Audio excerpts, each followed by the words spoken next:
ओम शांति। 25 जुलाई 2023 के ईश्वरीय महावाक्य। पहले सुनते हैं मुरली के मुख्य पॉइंट्स। बाबा ने कहा, माया के तूफान गिराते हैं जबकि ईश्वर बाप तुम्हें ऊंच चढ़ाते हैं। अर्थात काम या क्रोध के तूफान में आकर जो गिर जाते हैं उन्हें फिर ज्ञान की संजीवनी बूटी देते हैं। यह बात तुम्हें सबको समझानी है कि शिव परम पिता परमात्मा स्वर्ग का रचयिता है और रचते भी हैं बरोबर ब्रह्मा द्वारा। फिर ब्रह्मा कुमार कुमारियों को उस ब्रह्मा द्वारा ही कहते हैं कि मुझे और वर्षे को याद करो, देह के सब संबंधों को भूल जाओ। यह हसीन मुसाफिर आया है तुमको गोरा बनाने। सतयुग में सब गोरे ही थे। देखो, एक मुसाफिर कितनों को हसीन बना देता है, अर्थात विश्व का मालिक बना देता है। परंतु वंडर है जो ऐसे दादे को भूलकर फारकती दे देते। बाबा ने कहा, सदा याद रखो, माँ बाप की गोद में आने से तकदीर बनती है। मम्मा बाबा कहने वाले स्वर्ग के हकदार जरूर बनेंगे, परंतु जो बाप को भूल पुरानी दुनिया में चले जाते हैं वह अपनी तकदीर को ही लकीर लगा देते हैं। लौकिक बाप का वर्षा अथवा प्रॉपर्टी तो बांटी जाती है, लेकिन इस पार लौकिक बाप का वर्षा बांटा नहीं जाता। इसमें तो पुरुषार्थ करना पड़ता है। और लास्ट में बाबा ने कहा, बच्चे सिर्फ मुझे याद करो, नहीं तो वर्षा कैसे मिलेगा। विकर्म विनाश करने के लिए योग अग्नि भी चाहिए। सारा दिन याद नहीं करेंगे तो पाप नहीं कटेंगे और खुशी का पारा भी नहीं चढ़ेगा। और अब सुनते हैं महावाक्यों को विस्तार से। मुरली का सार। मीठे बच्चे, सिर्फ 2 अक्षर याद करो, हम हैं सतगुरु पोत्रे जो ब्रह्मा बाप द्वारा दादे का वर्षा लेते हैं। प्रश्न, चढ़े तो चाखे बैकुंठ रस, यह गायन तुम बच्चों से लगता है, दूसरों से नहीं, क्यों? उत्तर, क्योंकि तुम्हारे सामने जबरदस्त मंजिल है। तुम बाप के पास परम धाम घर जाते हो, फिर नई दुनिया में आते हो। दूसरे किसी के लिए भी यह गायन नहीं हो सकता है। भल उनमें भी कच्चे पक्के नंबरवार होते हैं, लेकिन उनके सामने मंजिल नहीं होती। वह बैकुंठ रस को जानते भी नहीं। तुम बच्चे ही कहते हो, अब हमें उन राहों पर चलना है जहाँ गिरना और संभलना है। गीत, हमें उन राहों पर चलना है। ओम शांति। जब गीत बजता है तो बच्चे समझते हैं कि हमारे लिए इनमें भी ज्ञान है। अज्ञानी मनुष्य के लिए अज्ञान है, ज्ञानी तो आत्मा के लिए ज्ञान है। समझते हो, बरोबर माया के तूफान ही गिराते हैं, फिर ईश्वर बाप चढ़ाते हैं। अर्थात गिरे हुए को ज्ञान की संजीवनी बूटी देते हैं। अगर कोई काम के तूफान में आ जाते हैं तो गिर जाते हैं। फिर क्रोध का भी तूफान लगता है तो गिरना होता है। यह गिरना और चढ़ना होता है। चढ़े तो चाखे बैकुंठ रस, गिरे तो चकनाचूर। अब यह गीत सिवाय तुम्हारे और किसके साथ लग नहीं सकता। सन्यासियों से भी नहीं लग सकता। भल उन्हों के पास भी कच्चे सन्यासी होंगे, परंतु उन्हों की कोई मंजिल नहीं है। तुम्हारी तो बड़े ते बड़ी जबरदस्त मंजिल है। वह करके शास्त्र आदि पढ़कर विद्वान बन जाते हैं। बाकी राजाई आदि की कोई मंजिल नहीं, इसमें बड़ी उच्च मंजिल है। बच्चे जानते हैं, बेहद का बाप दादा पढ़ाते हैं, मम्मा भी पढ़ाती है, फिर बच्चे भी पढ़ाते हैं। तुम हो दादे पोत्रे। अमृतसर में दादे पोत्रे होते हैं। फिर कहेंगे यह 7वीं पीढ़ी है, यह दूसरी पीढ़ी है। तुम समझते हो, सतयुग में भी पीढ़ी चलती है देवताओं की। पहली पीढ़ी, दूसरी पीढ़ी, यहाँ फिर तुम्हारी पीढ़ियाँ नहीं, एक दादा, एक बाबा, एक मम्मा और बच्चे बच्चियाँ। बस दादे पोत्रे से आगे कुछ नहीं कहेंगे। अब यह याद करना तो अति सहज है, हम ब्रह्मा कुमार कुमारियां हैं। ब्रह्मा हुआ हमारा बाबा, दादा है शिव, उनसे मिल्कियत मिलती है। कितनी सहज बात है। हम दादे पोत्रियां ब्रह्मा कुमार कुमारियां हैं। ब्रह्मा एक ही बच्चा है शिव का। ऐसे नहीं कहेंगे कि हम विष्णु कुमार अथवा शंकर कुमारी हैं। प्रजापिता एक ही ब्रह्मा को कहा जाता है। बाबा बहुत सहज समझाते हैं, ब्रह्मा कुमार कुमारियां। तुम ब्रह्मा कुमार कुमारी बने हो शिव बाबा से वर्षा लेने लिए। शिव बाबा कहते हैं ऐसे ऐसे कोई को समझाओ। याद जरूर शिव बाबा को करना है जिससे वर्षा मिलता है, और कोई को याद करेंगे तो नरक का वर्षा मिलेगा। यह तो समझ की बात है। वर्षा बाप से नहीं दादे से मिलता है। स्वर्ग का रचयिता ज्ञानदाता वह है। शिव बाबा सुनाते हैं ब्रह्मा द्वारा, फिर यह ब्रह्मा भी सुन लेते हैं। ब्रह्मा की भी पहली पहली बच्ची सरस्वती गाई हुई है। ब्रह्मा कुमारी सरस्वती जगदम्बा कितनी गाई हुई है। वह ब्रह्मा से भी जास्ती वर्षा लेती है। इसलिए पहले लक्ष्मी फिर नारायण गाया जाता है। तुम जानते हो हम जगदम्बा और जगत पिता के बच्चे ठहरे, तो क्यों नहीं दादे से वर्षा ले लेवे। हम ब्रह्मा कुमार कुमारियां दादे पोत्रे पोत्रियां हैं। बस दूसरी तीसरी पीढ़ी नहीं है, पर पोत्रे तर पोत्रे कुछ नहीं। दादे को कौन याद नहीं करेगा।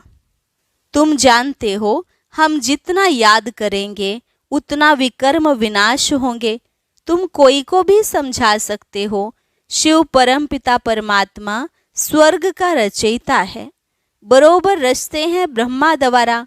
फिर ब्रह्मा कुमार कुमारी को ब्रह्मा द्वारा कहते हैं मुझे और वर्षे स्वर्ग को याद करो। देह के सब संबंधों को भूल जाओ। कहा जाता है ना, आप मुए मर गई दुनिया। आत्मा शरीर से अलग हो जाती है तो कुछ भी नहीं रहता। देह का अभिमान निकल जाता है। हम बाबा के पास आए हैं, फिर हम गोरा बनेंगे। अभी शाम है। शाम और सुंदर बनने का यह नाटक है। आत्मा प्योर हसीन बन जाती है। अभी तुम्हारी आत्मा आयरन एजेड बन गई है, तो शरीर भी ऐसे हैं। सतयुग में तुम गोरे थे। एक हसीन मुसाफिर आते हैं गोरा बनाने। उनकी आत्मा तो सदैव गोरी है, कभी खाद नहीं पड़ती है, क्योंकि वह जन्म मरण में नहीं आते हैं। कितना सहज कर समझाते हैं, फिर भी ऐसे दादे को भूल फारकती दे देते हैं। इसलिए बाबा कहते हैं महान से महान मूर्ख, और फिर सयाने से सयाने देखने हो तो यहाँ देखो। मूर्ख भी ऐसे हैं जो अति सहज दो बातें भी समझ नहीं सकते। सिर्फ समझना है हम आत्मा हैं, वह निराकार परमात्मा हमारा दादा है। यह प्रजापिता ब्रह्मा तो नामी ग्रामी है। उन द्वारा शिव बाबा वर्षा देते हैं। ब्रह्मा को छोड़ा, दादे को भी छोड़ा तो वर्षा खत्म हो जाएगा। बाबा कितना सहज कर समझाते हैं। हम हैं ब्रह्मा कुमार कुमारियां। ब्रह्मा विष्णु शंकर हैं सूक्ष्म वतनवासी। उसमें भी ब्रह्मा को प्रजापिता कहते हैं। सूक्ष्म वतन में तो मनुष्य सृष्टि नहीं रची जाती। शंकर व विष्णु को प्रजापिता नहीं कह सकते। प्रजा का पिता तो जरूर यहाँ होगा। ब्रह्मा के मुख कमल से ब्राह्मण निकले। ब्राह्मणों से पूछो तुम किसकी वंशावली हो। यह सिर्फ गायन हो गया है, बाकी ऐसे है नहीं। अभी तुम जानते हो परम पिता परमात्मा ब्रह्मा द्वारा देवता क्षत्रिय धर्म स्थापन करते हैं। सो तो करेंगे संगम युग पर। संगम युग पर ब्राह्मण जरूर चाहिए। कलयुग अंत में है शूद्र। तुम बच्चों को कितना अच्छी रीति समझाया जाता है। श्रीमत तो मशहूर है, श्रीमद् भगवत गीता।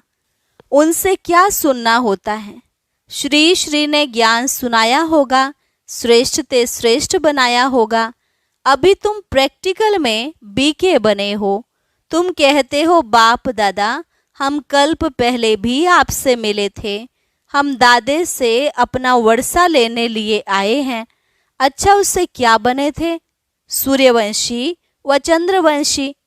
श्री नारायण को वरा था या श्री राम को?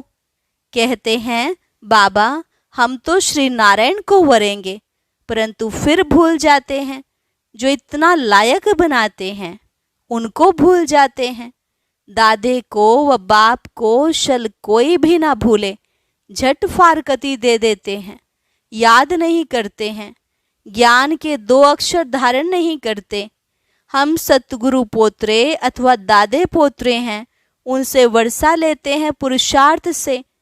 लौकिक बाप का वर्षा अथवा प्रॉपर्टी तो बांटी जाती है, यहाँ बांटने की चीज नहीं, इसमें तो पुरुषार्थ करना पड़ता है। कोई मून आदि में प्लॉट नहीं खरीद करना है, यहाँ तो राजाई के मालिक बनते हो। पार्ट तो यहाँ ही बजाना है, मून आदि में नहीं जाना है। इसको साइंस घमंड कहा जाता है। अति घमंड में जाने से विनाश को प्राप्त करते हैं। क्या क्या निकल पड़ा है, हजारों लाखों माइल तक ले जाते हैं। उन्हों को मालूम पड़ता है अभी ये कहाँ तक पहुँचा है। ऊपर चंद्रमा में क्या है? चंद्रमा तो शीतल है ना, सूर्य के आगे जाने से तप जाएंगे। कितना साइंस घमंड है। नाम भी रखा है रॉकेट। बाबा ने समझाया है आत्मा सबसे बड़ा रॉकेट है तो एक ही बिंदी, उसका क्या वजन होगा? बिंदी में कितनी सारी नॉलेज है, 1 सेकंड में कहाँ से कहाँ उड़ जाती है। बाबा को याद किया और सेकंड में उड़े। यह भी शुरुड तीक्ष्ण बुद्धि ही समझकर समझा सकते हैं। शिव बाबा भी बिंदी है। लिंग स्वरूप कहने से कहेंगे इतनी बड़ी आत्मा तो होती नहीं, न परमात्मा ही ऐसा होता। वह फिर कहते हैं परमात्मा तो ब्रह्म है, कुछ भी समझ ना सके। जब तक कोई सम्मुख ना आए तब तक परमात्मा के नाम रूप आदि को समझ ना सके। हम भल शिव बाबा का चित्र दिखाते हैं, परंतु ऐसा है नहीं, वह तो बिंदी रूप है। लेकिन बिंदी की पूजा कैसे करेंगे, फूल आदि कैसे चढ़ाएंगे? तो यह भक्ति मार्ग चला आया है। पूजा के लिए मंदिर में बड़ा रूप बना दिया है। अच्छा, बाबा कहते हैं किसकी बुद्धि में यह ज्ञान ना बैठे, फिर भी यह तो समझ सकते हो ना कि हम ब्रह्मा कुमार कुमारी हैं, दादे पोत्रे हैं। उच्च ते उच्च शिव भगवान है, उनकी रचना को तो गॉड फादर नहीं कहेंगे, हम हैं उनके पोत्रे। वह कहते हैं मैं तुमको स्वर्ग का मालिक बनाता हूँ। तुम भी जानते हो अभी हम तमो प्रधान सांवरे हैं, बाबा से सतो प्रधान गोरे बन रहे हैं। फिर काम चिता पर चढ़ने से सभी काले बन जाते हैं, श्याम और सुंदर बनते हैं। अब फिर सतो प्रधान बनने लिए बाप को याद करना है। एक मुसाफिर कितनों को हसीन बनाते हैं, विश्व का मालिक बनाते हैं। सिर्फ कहते हैं मुझ बाप को याद करो, नहीं तो वर्षा कैसे मिलेगा। विकर्म विनाश के लिए योग अग्नि चाहिए, घड़ी घड़ी याद करना है। कई समझते हैं हम बच्चे तो हैं ना, परंतु सारा दिन याद नहीं करेंगे तो विकर्म विनाश नहीं होंगे, खुशी का पारा नहीं चढ़ेगा।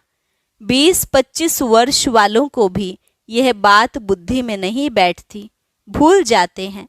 फिर पुरानी दुनिया में जाकर तकदीर को लकीर लगा देते हैं। माँ बाप की गोद में आने से ही तकदीर शुरू होती है। मम्मा बाबा कहने से स्वर्ग के हकदार तो बने ना।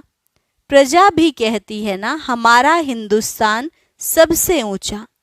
अरे सबसे उच्च होता तो फिर कर्जा क्यों उठाते, कंगाल क्यों बनते? यहाँ से बहुत धन ले गए हैं, कारखानों से पैदाइश होती है। कारखाना ना निकाले तो कोई को नौकरी ना मिल सके, नौकरी ना मिले तो पालना कैसे करें? दुखी हो पड़े हैं। इसलिए भारत के लिए कितनी युक्ति रची हुई है। बच्चों को बहुत दुख ना हो उसके लिए यह युक्ति है। यहाँ से कितने बाहर जाते हैं नौकरी करने, क्योंकि वहाँ पैसे बहुत मिलते हैं। बाप कहते हैं हमारा तो कांटों पर भी प्यार है, सब पतितों को आकर पावन करता हूँ। कांटों पर भी प्यार है तो कांटों से जो फूल बनते हैं उन पर भी प्यार है। ड्रामानुसार सबको सदगति देता हूँ, सबका सदगति दाता राम। तो सबका प्यारा हुआ ना, उसमें कांटे भी हैं फूल भी हैं। कायदे अनुसार स्वर्ग की स्थापना होती है तो उसके लिए लायक भी बनाते हैं। कहते हैं ना पतित पावन आओ, आकर पावन बनाओ। अभी तुम जानते हो पतित पावन बाप आया है, भारत को खास और दुनिया को आम पावन बनाते हैं। सर्वोदया लीडर नाम रखाया है, यह भी अपने नाम पर रख दिया है। जैसे श्री श्री 108 कहलाते हैं। सर्व माना सब, कोई भी मनुष्य तो सबकी सदगति कर ना सके। अच्छा, मीठे मीठे सिकी लधे बच्चों प्रति मात पिता बाप दादा का याद प्यार और गुड मॉर्निंग। रूहानी बाप की रूहानी बच्चों को नमस्ते। रूहानी बच्चों की रूहानी बाप दादा को नमस्ते नमस्ते, गुड मॉर्निंग। धारणा के लिए मुख्य सार। पहली पॉइंट, देह भान को भूलने के लिए जीते जी मरना है। आप मुए मर गई दुनिया। बार बार इस देह से न्यारा होने की प्रैक्टिस करनी है। दूसरी पॉइंट, हम दादे पोत्रे हैं, हमें लायक बन उनसे पूरा पूरा वर्षा लेना है।